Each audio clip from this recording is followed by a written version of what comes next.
And the common thing with public speaking as well, people think, well, initially, when I first had public speaking, I was like, maybe that's for like extroverts. People who are really confident in front of people, stuff like that. So I wanted to ask you, are you an introvert, extrovert, or in the middle? So this is the thing, right? There's a lot of misconception when it comes to the whole introvert, extrovert, all of that stuff. Yeah. The best way that I've seen it broken down and explained is by someone called Vanessa Van Edwards. Vanessa Van Edwards. Yeah. She's like a body language expert. Yeah. And the way she broke it down was introverts and extroverts, they can both be extremely confident. Yeah. They can both be quite shy. Yeah. The difference between them is an introvert is someone who loses more energy when they're in social situations. An extrovert is someone who gains energy when they're in social situations. I was literally going to say that. Yeah. So for me, when I heard that, I was like, this makes so much sense, because I would have naturally said I'm more introverted or maybe ambiverted. Like I can like be kind of more like extroverted when I need to. Yeah. But I wasn't as confident as I am now earlier on in my life. Yeah. And that doesn't mean that now all of a sudden I'm an extrovert. Yeah. No, it just means that confidence is a skill. Yeah. Right? Confidence comes from the Latin word confidere, which means to trust. And so all I've really done over the years is built up the trust that I have in my ability to go and do whatever it is I'm doing. Like have conversations with people, develop relationships, all of that kind of stuff, because I've done it so many times. I'm around other people that do it, so I'm seeing it. Yeah. Like I've learned more about it. All of these kind of things, these add to you building your trust more in a certain situation or thing or skill. So yeah, I would say I'm more like introverted. Yeah. But my confidence has grown a lot. Yeah. For sure. 100%. Yeah. I did a test, not one of those ones that you just type on Google and like, oh, am I this, am I that? It was like a proper scientific test. And I got 51-49 split. Fair. Between introvert and extrovert. At the time, it was like 100 question questionnaire. Okay. So it was very detailed. So I was like, okay, that's interesting. Because, yeah, a common misconception is that if you're confident, you're extroverted. That's the common narrative. I even wrote a reflection. I'm going to read out to you. Yeah, go for it, please. I want to get your thoughts.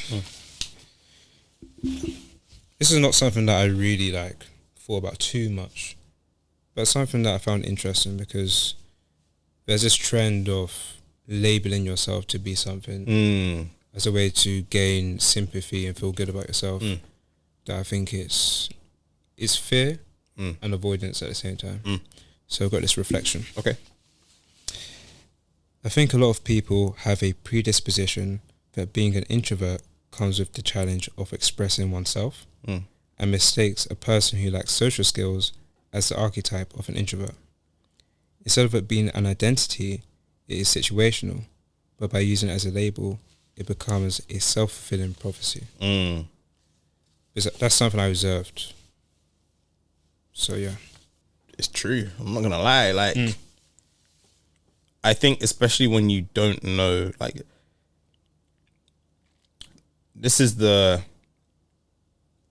power of understanding what things mean and just gaining wisdom, knowledge, understanding of things. The more books I read, the more I start to see how important it is to actually understand things as simple as the words that are coming out of your mouth. Yeah. Because you saying you're an introvert, because you think an introvert means something else than what it actually is, you're training your subconscious mind to believe that thing, and training it to believe that I'm shy. Yeah. Training it to believe that I can't speak to people. I can't be a public speaker. Yeah. I can't do all of these other things that people who are in more like higher paid positions, positions of influence and power, etc., etc. I can't do any of those things because I'm an introvert. Yeah. And the more you tell yourself that, like you say, it's a self-fulfilling prophecy. Like, it's more like a coping mechanism as well. It is. Yeah. It is, because it's. I was in church one Sunday, and there was this. I think he was like a psychologist, psychiatrist, something like that. I studied the brain a lot. Yeah. And he was speaking about people that are people that have been through trauma. Yeah. Right. So this might be a bit of a, I guess, unpopular opinion, or someone in the comments might go at me for saying this. Yeah. But he was basically making the point of you having gone through a traumatic experience and that informing the way that you act towards people. So if I shut down in conversations that are difficult because in my childhood I didn't really feel like my parents listened to me. Yeah. That's not an excuse for you to continue to like avoid difficult conversations. Yeah. It's an explanation for it. Yeah. It's the same way with like this whole introversion thing. And to be honest, in my opinion as well, a lot of like, when I look at like neurodiversity as well, I think there are some like extreme cases. Yeah, of course. Yeah. But for a lot of people, it's not an excuse for you to continue to act in the same way, or for you to say, I can't do this thing, or I can't try, or this can never be me, or whatever the case might be. It's an explanation for why you act the way that you do right now. Yeah. And it just means that now you have more information to go off the back of to say, okay, cool, this is what I need to change. This is how I need to put things in place for me to now get to the same place or better than some of the other people who don't have the same circumstances as I do. Yeah.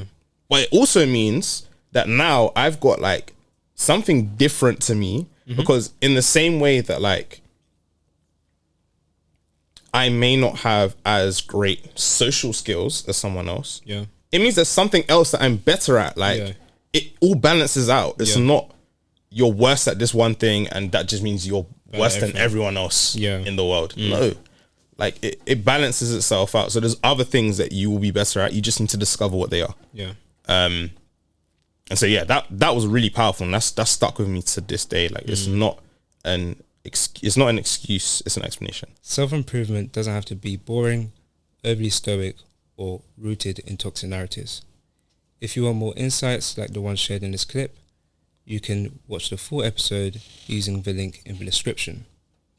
You can also read my personal reflections over on Substack, where you can see the full breakdown of the episode.